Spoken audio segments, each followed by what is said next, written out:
જૂનાગઢ મનપા દ્વારા વિવિધ જગ્યાઓ પર ધાર્મિક સ્થાનોનું ડિમોલેશન શરૂ. મોતીબાગ રોડ, ઝાંઝરડા ચોકડી, કાળવા ચોક, સાબલપુર ચોકડી, બિલખા રોડ સહિતના રસ્તાઓ પર ચુસ્ત પોલીસ બંદોબસ્ત ગોઠવવામાં આવ્યો.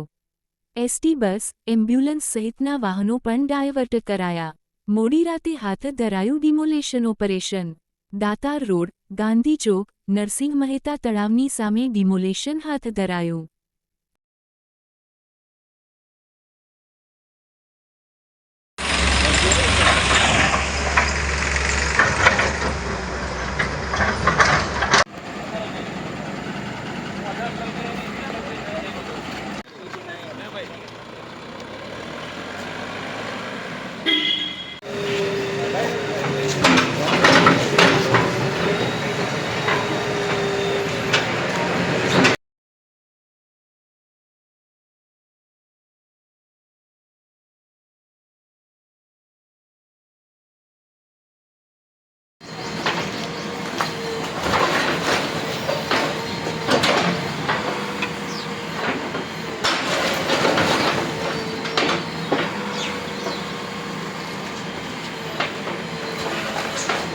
નામદાર સુપ્રીમ કોર્ટની ગાઈડલાઈન તેમજ કેન્દ્ર સરકાર તથા રાજ્ય સરકારની વિવિધ ગાઈડલાઈનો મુજબ શહેરના મુખ્ય માર્ગો પર આવેલ તમામ પ્રકારના ધાર્મિક દબાણો છે એ દૂર કરવાની સૂચનાઓ થઈ આવેલ છે.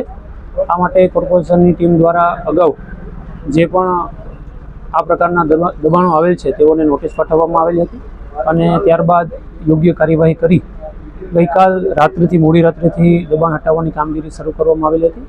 જે અંતર્ગત 3 જેટલી દરગાહો અને 5 થી 6 જેટલા મંદિર અને નાની ડેરીઓ ગઈકાલે રાત્રે પોલીસ સ્ટાફ સાથે રહી અને દૂર કરવામાં આવેલ છે.